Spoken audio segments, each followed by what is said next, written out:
Hi, so I'm here with Magdalena. I'm sorry, Magdalena, I can't pronounce your surname. That's okay. Śmieszek. Schmierczek. Okay. So I had the pleasure of meeting you at the Integral Europe Conference in Hungary in May when we launched ISEN.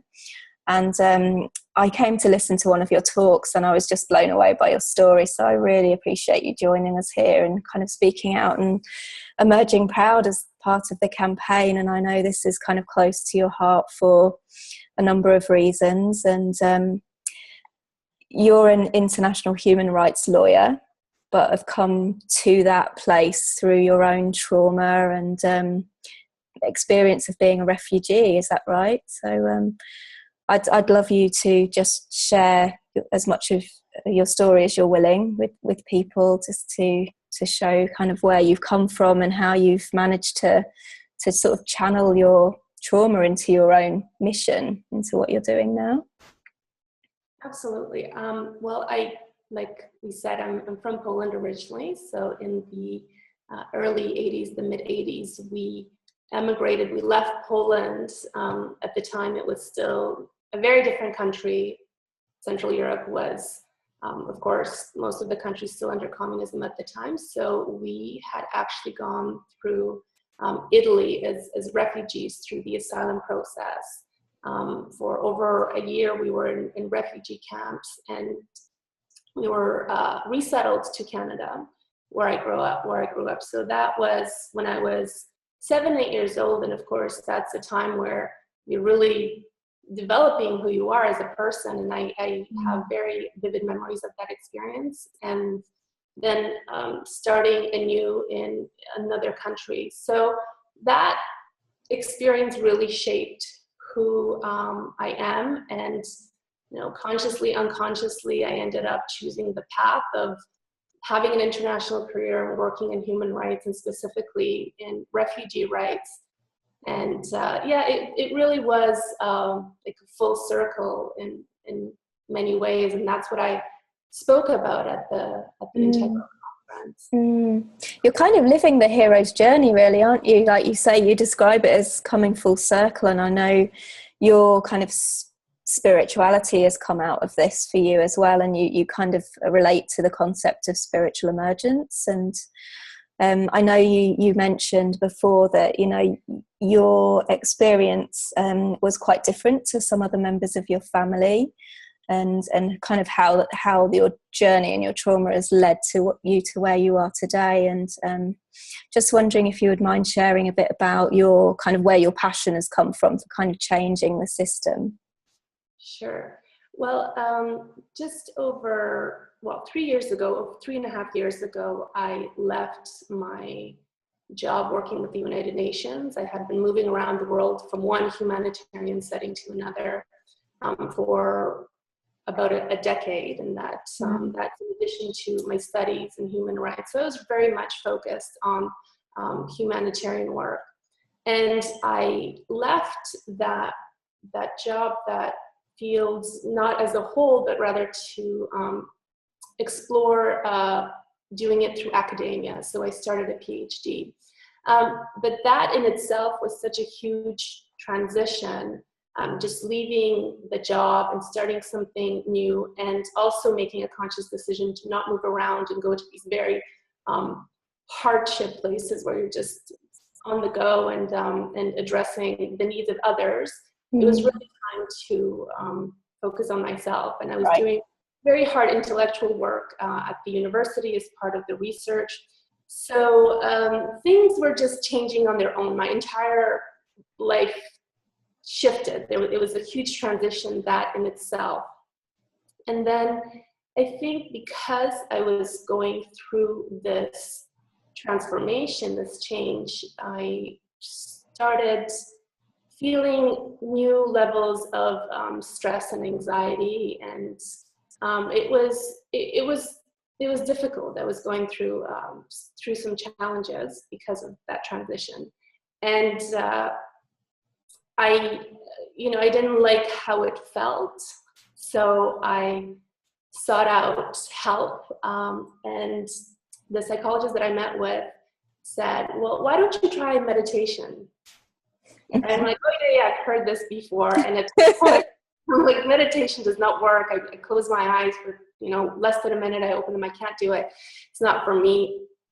And, but I thought, well, this time I'll make an earnest effort. And I was not at this point, a spiritual person. I'd be the last one to say that I had any sense of spirituality. I was really one of these people that I most certainly wasn't religious. I would call myself an atheist, but even I wouldn't even say I was spiritual. I just didn't feel it. I appreciated it. I had moved around the world and had, access and experience to all these different cultures and religions and spiritual traditions, but it wasn't something that was part of me.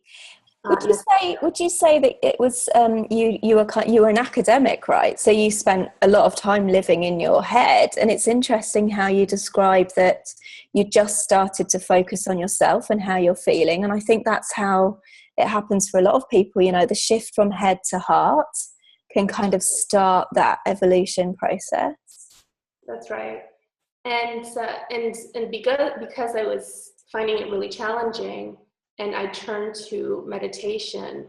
And I don't do anything halfway. It's what I say. Give it my all. And I really invested myself in it. And, the more I got into it, the more interesting it became. And I started noticing changes. And it's interesting, initially I was convinced to do it because I read all these studies about how it, changes I was convinced scientifically that it would work on me. And then once I started experiencing changes physically and consciously, then that's when I became a little bit hooked, and I would do it more regularly and spend more time on it and go deeper. And for me, the spiritual emergence that I went through went very quickly. So shortly after, at the time that I had gotten deeper into meditation, and it was a high level of stress, that there was a lot of pressure on me to produce academically. So you're right, it's very intellectual work. And also changes in my personal relationships, in my personal life, and the fact that I had had this transition of having an identity as a human rights worker, humanitarian worker with the UN, to not having that. All these things came together, and the shift started to be more intense, more profound, more visual, more physical, and I was, just kind of enjoying it, and in a curious way. But what really caused the break, in a way, was in 2014 was the war in Gaza. And the war in Gaza, and it was a war that attracted a lot of world attention. Yeah. So, whereas of course there's conflicts all over the world all the time, this one really had a lot of media. There was a lot of discussions on social media, and I got really pulled into it, and I felt it so personally, like a lot of people did. But to me, it was almost like another level, because I had left the humanitarian field, so I, in a way, was feeling I should be there, and I should do something, I should help, and I wasn't able to. I was, doing research and reading and writing, and wow. So that was kind of the breaking point, in a way, that whatever was happening internally, whatever changes were already expressing themselves, that pushed me a little further. And I was reading all these things, all the news, trying to understand, why is this happening? Why is there conflict? Why is there war? Why can't they see each other? And it's having, and I had all this knowledge, and I've been studying this for years, and I've been working the field, and it didn't matter if I knew all these laws and frameworks and policies and systems, it still didn't give me the answers. Right. Wow. So I looked into a book by, well, it was an article written by Steve Taylor. It's The Psychology of War. And he had also written some other books, and one of them was on, called, I think, Waking Up. And so one thing led me into another, and this is all very quick, right? Because that's how it works. Once the switch is on, it's just one thing leads you to yeah. And interestingly enough, it was one of Steve's books that I kind of first found as well, Out of the Darkness. So it's like, it's something draws you, isn't it? It's when you're ready, the teacher appears. So we can kind of synchronistically find something that speaks to us. That's right. And so I was reading that book, and it was more or less within that week that I disconnected from everything, from the outside world, and just shut myself at home. I was reading this book and meditating for hours a day at this point, and just going really, really deep until what I ended up understanding was a Kundalini awakening, is what I had experienced. Wow. And of course, it was extremely powerful, where it's physical sensations started at my feet and traveled through my body, and then I was, taken into this blissful field of light, and that's where it started, and it was incredible and beautiful. And I understood everything. I had so much gratitude, and I just kept saying thank you, and just crying in awe. And I mean, there's just so much information that was coming inside me, and it was incredible. And I thought, well, that's it. As we do. That was like, no. That was just the beginning. Yeah. And, from then onwards, like I said, it's like this hyper speed, hyper connectivity that's happening, where it took me on a spiritual path of understanding and connection. And because I hadn't really been a spiritual person, I didn't really take much interest in that until only maybe a few months or weeks before all of this started. I didn't have the language, I didn't have the community, I was completely by myself. Right. And so how did you connect to others? Did you find a community of people to kind of share? Because it can be a really isolating process, can't it? If you, like yourself, the same thing happened to me. I had no framework to understand. I wasn't religious at all. I kind of had nothing. So seeking out like peers and a group of people that understood was so vital. Something I just wanted to come back to that you mentioned, Magdalena, was it's like everybody has such a distinct journey of awakening, but there are patterns, aren't there? And it was really clear when you said about, you identified really clearly with your academic persona, and you were an intellectual, and you were a humanitarian, and that was kind of, I suppose, we all have a facade of what we present to the world, and we believe in that character of who we are. But when we're forced to go within, that's when we really kind of have that existential questioning of who am I beyond this, like beyond this kind of persona. And also interestingly that you mentioned that the war in Gaza was a kind of an impetus for that for you, because it's so pertinent at the moment, isn't it, with everything that's kind of happened with the elections, and people are questioning, are we at the beginning of World War III? And it feels to me like, if you look at this on a spiritual level, that more and more people are being forced to wake up, because there's so much crisis happening outside, that more and more people are kind of going within. So this is why this is so important, is having this framework to understand when it does happen to you can be the difference between kind of emerging and transforming and living your purpose like you are, or completely kind of being swallowed up into the psychiatric world. That's right. Yeah, and that's what it was for me. I mean, those were the key moments that woke up those unconscious parts that came into my consciousness.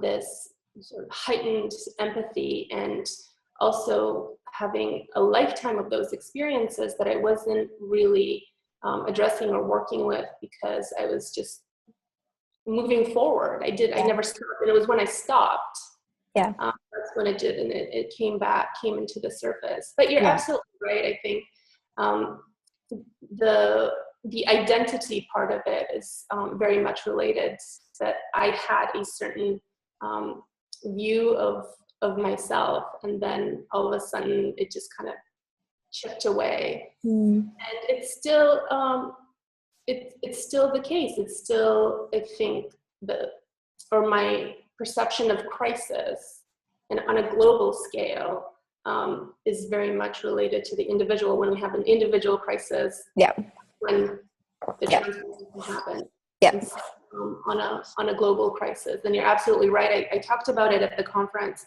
that for a long time I was leading a double life.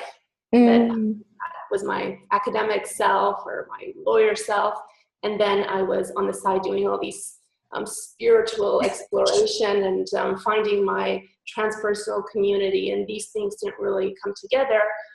And I don't want to say refugee crisis, because it's a poor name of what's happening, but the movement of refugees around the world, and the response and the crisis response to it, was when it really hit me that these things need to come together. Those parts of me, those worlds need to come together. And wow, that's powerful. Follow my purpose in that sense. And I think it was always there. You just, when you're connected in a spiritual way, you have, I don't know, everything has so much more meaning, right? Yes. Every conversation, everything. Like, and it just makes so much more sense. So that sense of purpose that I've always had, it just, magnified. Yeah, so you're kind of integrating that authentic you into that role now, aren't you? Your purpose. It's incredible. I was just wanted to come back to something we mentioned before we started recording, and that was the contrast between your kind of journey and your brother's journey, who is unfortunately has had experiences of the psychiatric system due to his own personal journey through being a refugee, and kind of the trauma that's induced. And maybe you mentioned, because he was a different age to you and it all happened, that there's some significance there, isn't there? We were talking about this as part of the conference too, Wilber's work on stages of development, and how when we have a break, where our ego is in terms of psychological development. I just wondered if you would mind speaking a bit about that. Sure. So my brother was born in Canada. Okay. In a very stable environment, whereas mine was more migratory and a bit turbulent. He Okay. So very stable childhood. And when he was, I think 18 or 19, he had something open up in him that was treated in a, let's say, medical psychiatric way. So he's had, and I don't, I never want to place the labels that he has been given by the doctor. So it's always hard to say, what it is. He has a mental health condition, let's say, that has affected his life and debilitated him from leading a normal adult life. And when he had turned to the psychiatric and medical system, he was medicated in a way that just compounded the problem. It actually made him worse. Now, that's not to say that, for some people, medication helps them. For others, it hurts them. In the case of my brother, it hurt him. And there really weren't any alternatives. And because he's still young and developing his ego and sense of self. He couldn't come out of that. There were really no alternatives in where my family lives. So that is how he had to experience it. Now, because it became so obvious that the medication was harming him, my family has worked hard to undo that damage by weaning him off of it. But really, in terms of alternatives of the kind of treatment that he needs, he hasn't had access to it. Right. Now, for me, when I had my spiritual emergence, a lot of it was extreme, to the point of being diagnosable. Yeah. I had gone that route. Yeah. And I sought out different avenues of assistance because I wanted to understand what was happening to me,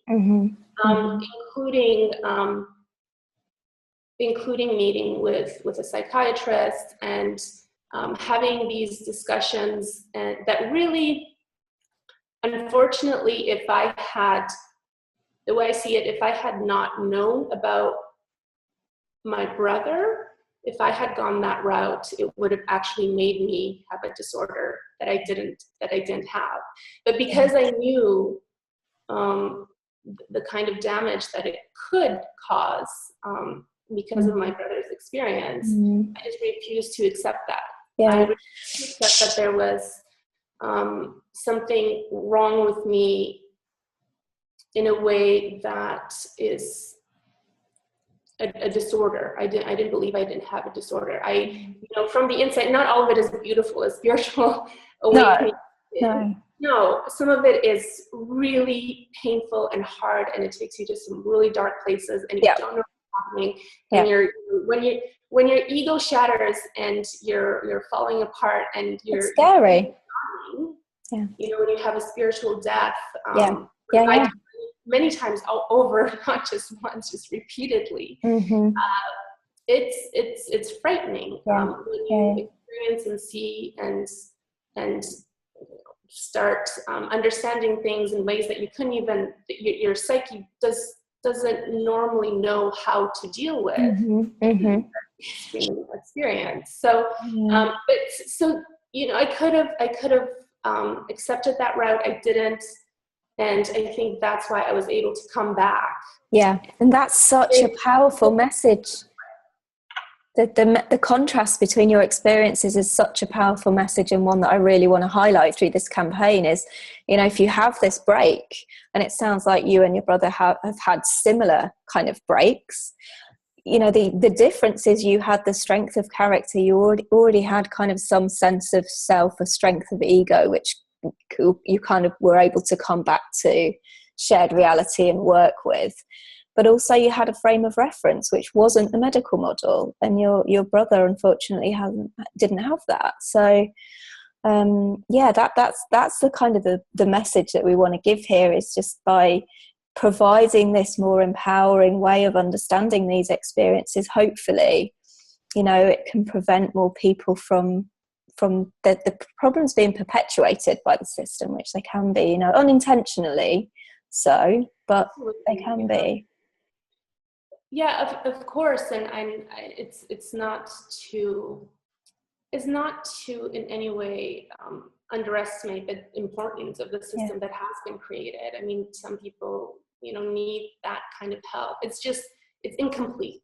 And it doesn't address the personal experience that each individual has. So that contrast has been very important to me, and in a way, I think I have different missions. And one of my missions was to learn as much as possible about all fields of psychology and psychological experience in order to help my brother and others like him. And I can even relate that to the kind of bring it back to what I've been trained to do, which is to work through the field of human rights. This is very much a human rights issue. I mean, people, it really is. they're hospitalized, their rights are taken away, their agency is taken away, you know, and then they can't help themselves because they're helpless, they're just reliant, and you know, there isn't that kind of support and assistance. So this is absolutely a human rights issue. Thank you, Magdalena, for kind of really pointing that out, because I mean, you know much more about this than I do, but is it Article 18 of the Human Rights Act that is like a right to belief and conscience and following our kind of, you know, spiritual, is that, I don't know the terminology, are you able to expand on that? You know, there's convention concerning the rights of persons with disabilities that does address mental health in a minimal way, but the agency part of it is one of the key parts that, you know, it gets a little bit technical, but it's about changing the systems in order to have governments take responsibility and invest resources to change the laws and be able to accommodate and give more agency and rights to individuals that are experiencing all kinds of disability, including mental disability. It depends how you frame it, right? The framing matters. Yeah, it's I struggle with the terminology. That's one channel of advocacy, and that, of course, that's a difficult one. But even, you know, like persons that experience any kind of violations of their rights and agencies, that's a trauma. Yeah. I mean, refugees or migrants that, you know, I focus on primarily when they're going through that process, when they're in the camps, when they're rejected from society, when they're mistreated and not valued in their dignity, are traumatized. You know, and so these are like different levels of how it can be looked at. Which is all adding to the crisis that we're seeing globally as well, isn't it? Because more people are going into psychological crisis because of that experience. I mean, one of the kind of the big aim I had for this campaign was for it to be a political transformation agenda, you know, for it to kind of have the same impact as the gay rights movement has, really. It's like these are part of society, a group in society who are not having their rights acknowledged, and I don't even see it anymore as a kind of a distinct group in society, to be honest with you. I think the whole of humanity is waking up. The whole of humanity have the potential of going through spiritual crises. So, I mean, this isn't just a small group in the population, is it? And we're seeing so much overlap. You know, you work with refugees. I've talked to so many other people who are working with specific groups of people, and there's so much overlap. We're just all humans, you know, struggling with our experiences. That's right. Yeah. And you know, these traumas are being carried forward. Yeah. Right. Carry them around, and they come out in different ways, and we really need to create environments and communities where we're supportive to each other, we're supportive of difference. I mean, that's part of it, that you know, if people do want to express their own authenticity, and I think we're seeing more of that because there's more people have the means to do it. They are, you know, they're more educated, they can travel, they can support themselves, and so they can do more maybe spiritual exploration that they wouldn't otherwise. So you know, that could be part of it, but also world events and trauma that I think can trigger these kinds of experience. So, and also just knowledge, information, connectivity between people. I think in one way it's a beautiful thing because we're growing, we're evolving, we're developing. On the other hand, it can be extremely overwhelming. You know, not everybody's built our systems are maybe a little bit behind the times, so that we're completely bombarded with Yeah. so much. Yeah. Well, it's that paradox. Including knowing. Sorry. Yeah. No, I just think that paradox, isn't it, of kind of having more information, which is great. On one hand, you know, we can seek out information, but also it's stressful because we're bombarded every day with social media and just kind of an overload, which I suppose is also taking us away from the mind and into the heart, because it's like we go into mental shutdown because it's just it's too much. That's right. And I think that's certainly what I observe in different parts of the world, that there's so much more, I was going to say so much more fear. I don't know if there's more fear. It's just fear of a different nature, that you're not fearful and anxious about your own neighborhood. You're fearful of the war on the other side of the world. Yeah. There's that kind of knowledge and information that's seeping in and causing stress. And I don't necessarily think that's I think, you know, there's always a positive spin. Yes, yeah, absolutely. Like we know, it kind of that crisis can wake you up to something beautiful, you know, like you're saying, it's like it's just the beginning, it's a rebirth, isn't it? It's like it's totally experienced as a rebirth. I'm just wondering if you could share a bit about where you're at now, like what you're doing in the world. And you just, you know, you're doing incredible work, and it was an honor to meet you and find out about the amazing work that you've been doing. And I understand you've also worked with women who have been trafficked, and kind of worked with specifically with gender rights and supporting the rights of women.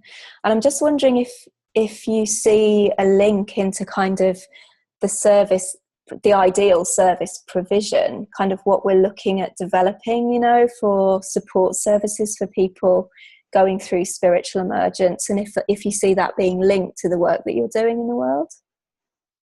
I do, and I'm that's what I'm trying to build, and make those integrated connections, so I don't have to lead this double life. And it is coming together, I think, because I have more space to take on more independent projects. So I am finishing the PhD that I'm working on. That's my main priority. I do get to write and go to conferences and speak and share with others, and I think come up with more theoretical, sometimes philosophical, but hopefully also practical ways of moving the human rights agenda forward. Yeah. But what I'm doing, like, more concretely in my research that bridges the two worlds, is that I'm looking at kind of like the psychological aspects of law, universal human rights law specifically. And that's not something that is normally done, especially considering that psychology involves an examination of emotions. Yeah. And law is not an emotional field. It's supposed to be focused, it's based on reason. And those two things were split, which of course doesn't work that way because we are integrated systems. So, you know, emotional reasoning is a way of reasoning. Yeah. You're mending the gap in law between head and heart, aren't you? You're That's right. Yeah. Yeah, that's exactly right. I mean, I can't use that language, unfortunately. You know, when I talk about it at conferences, like I have to learn two different languages. So when I go to a transpersonal conference, I can talk about the head and heart connection. When I go somewhere else, you know, I have to find a different type of language. So I feel like I'm learning. It's almost like I'm learning different languages of these disciplines and trying to see how they overlap. Because when I read, knowing what I know from my spiritual emergence and what I have learned in these last 2.5 years, particularly from transpersonal psychology and kind of the cosmic and unifying experience, and what is this all about, and how psychology has evolved, and what it's trying to do and how it functions. And then I have that, and then I have universal human rights on the other hand. It's more or less the same thing. It's about trying to address human suffering, trying to aim to build up human potential, unifying our best selves for human progress. So it's addressing our better angels and our light and our shadow, right? The laws won't say that. The integration. Right, that's the underlying purpose is this. That's what impressed me so much, I think, when I heard you speak, was that the integrated approach that you have. And it was like reading between the lines. I don't think, I suppose you were careful about what you said, but I could really see where you were coming from, and how you've used your own personal experience to bring this into your mission. So I'm so grateful to you for kind of, stepping up. It takes a lot of bravery to do that, and to be authentic, particularly in the world that you've been working in, presumably, which is all about kind of, being a lawyer and having a very professional kind of, having to live a very professional facade, really. So to bring heart into that is incredible. Right, and that's how we created these different professional fields, but they were created by human beings that are also spiritual beings.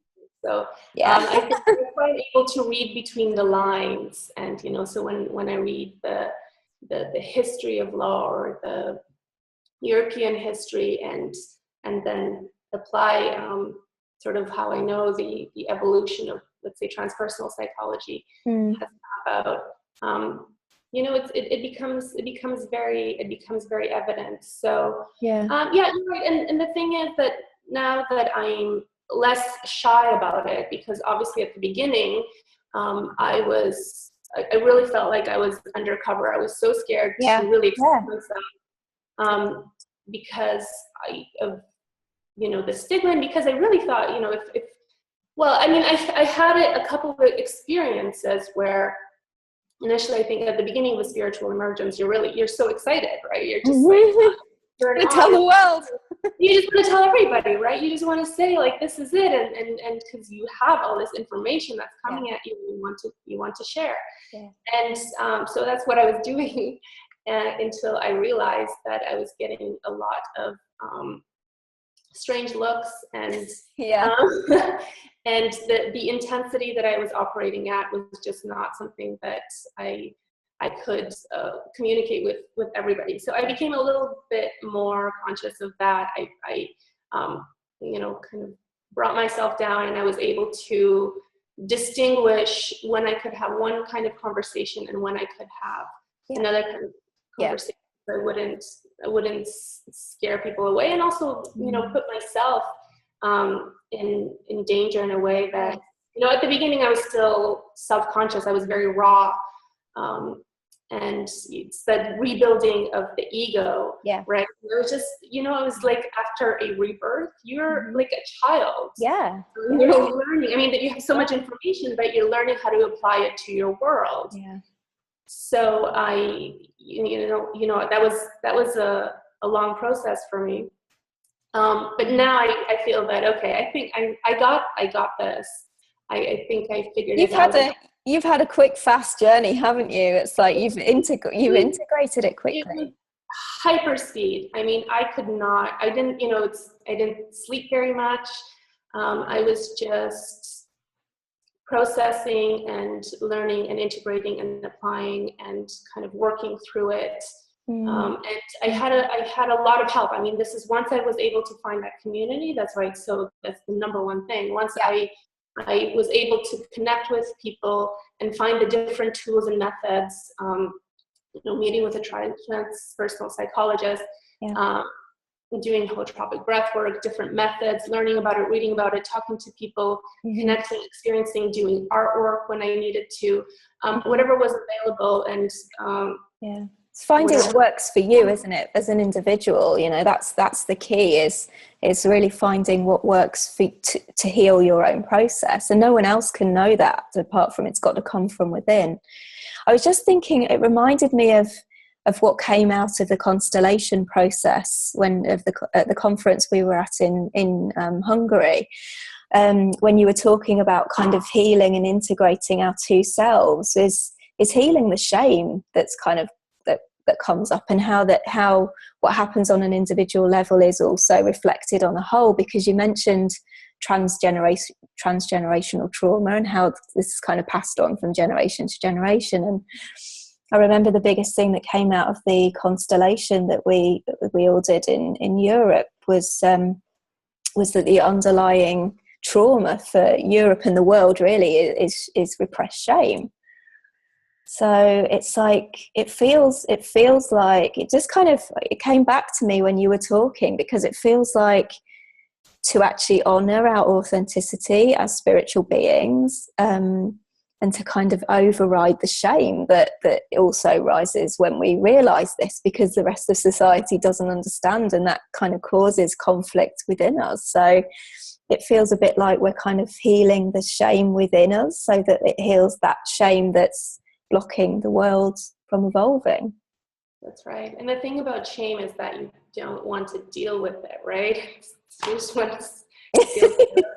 And in order to move forward and heal, you have to almost put more emphasis on that, to really self-reflect. And that's what I learned. And I think that's what, when conferences like the one we attend to, these methods take us there, so that we're able to self-reflect. Yeah, bring it up to consciousness. Yeah, amazing. And you're so right. It takes diving into that, which is scary and painful. And, exactly as you said before, it's the spiritual journey is not all bliss and peace and love and light. It's, you got to go through some dark stuff too. Yeah, and it's okay. It's accepting that. Thank you. So self-reflect, right? And then you just move it forward, and then the next time it comes, you have that knowledge. And then, well, hopefully, because not everybody learns from history. Well, it comes around again, doesn't it? It's the spiral dynamic. So we think we've cracked a lesson, and then it's like, oh, here we are again. It's like another level. And slightly different, but so similar. So we go through it, and then more and more layers of unfolding. Yeah, amazing. So what would be, just to finish, I'm just wondering what your vision would be for, say, if there was an ideal facility or support service for your brother in the situation that he's in now, what would that look like? Big question, I know, but just wondering. Yeah, I think just any facility that is not so reliant on medicating. So if my brother and my family had the sense of faith, the trust that he is going to be placed in a safe set of hands, where nothing's going to be forced on him, where he will feel safe, where he will be understood even at his worst, because it can get quite heavy. Then they, I think, would be able to seek that out and benefit from that. But it just doesn't, as far as we know, it doesn't exist. Not in a way that would make, I guess, my family feel completely secure and safe, that he wouldn't, just be stuck in the system, medicated. Yeah, and that's kind of, our vision with ISEN is that eventually there'll be facilities like that around the world where someone can be just held safely, because it sounds simple, doesn't it? What somebody needs when they're going through this process is somewhere to be around people that understand, where they can be held safely, help to ground the experience and to make sense of it for themselves. And that's kind of all we're talking about, really. Exactly. Something that's not a quick fix, and Yeah. that requires a lot of resources, financial resources, human resources. It requires people that have that level of empathy and patience and understanding of the different variations of how the human psyche expresses itself, and to give that individual attention as well, so that they help them to make meaning of it and bring it back to kind of consensus reality, the regular world.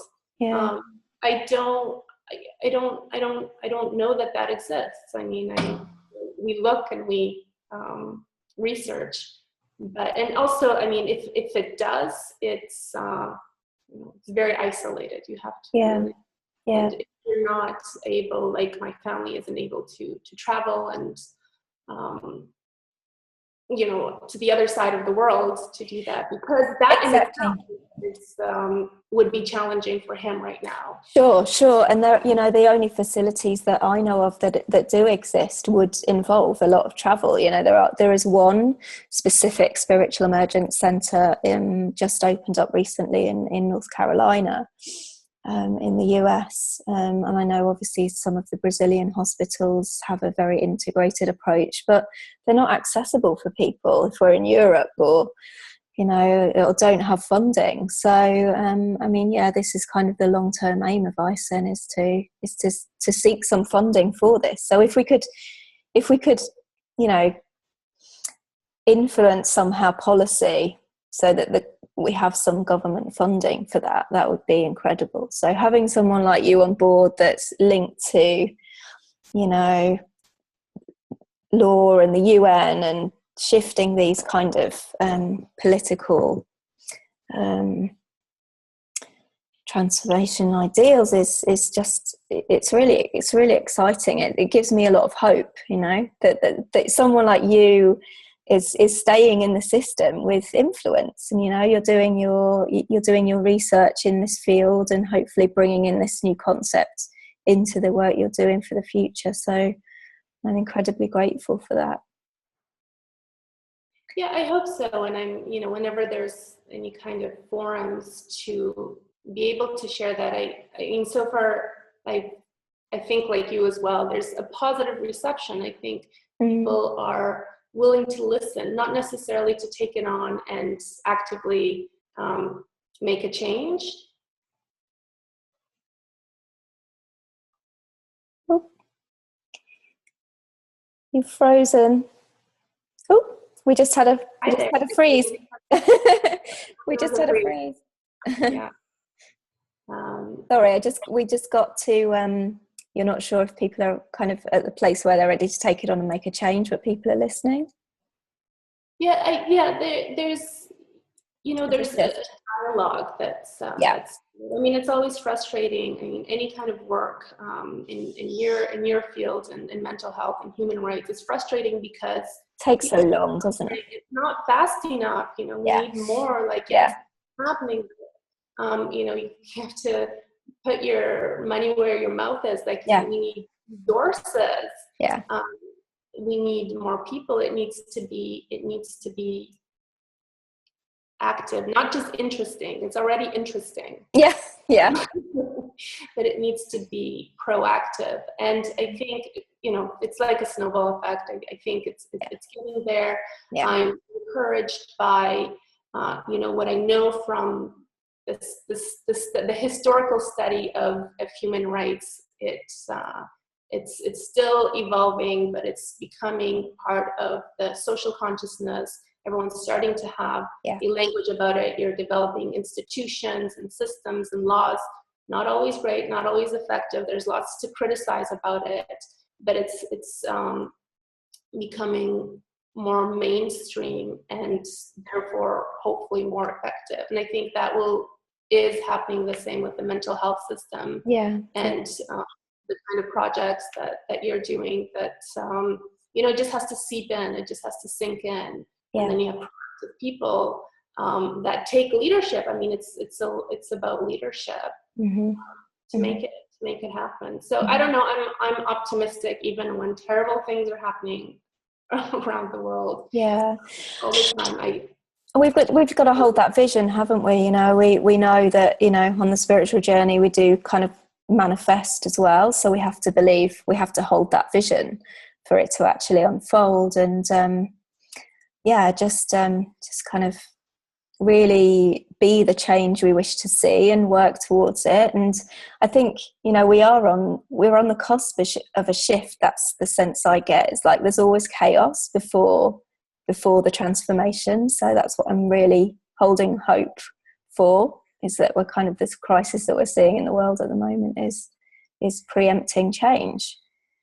Yeah, and spirituality, the spiritual experience helps. There's so many, I speak with people that are very skeptical, very scientifically minded, that do not have that sense of spirituality and connection. So, and they don't need it, and that's perfectly fine. But when you have access to that, if you develop an access and an understanding of it, it really helps to guide you along. It's like you have your own personal guide, and it's it just helps in moving forward and keeping that hope alive. But there's a sense of purpose. We're doing it. It's just Absolutely. Thank you so much for sharing so personally, and for all of the wonderful work that you're doing. And it's been a pleasure to have you as part of the campaign. Thanks a lot. Thanks, Magdalena. Let's stay in contact. I'd love to know kind of where your work is leading, and to help kind of bring that into ICEN in some way. Maybe we could collaborate further down the line as well. Absolutely. I would definitely like that. Thank you. Bye.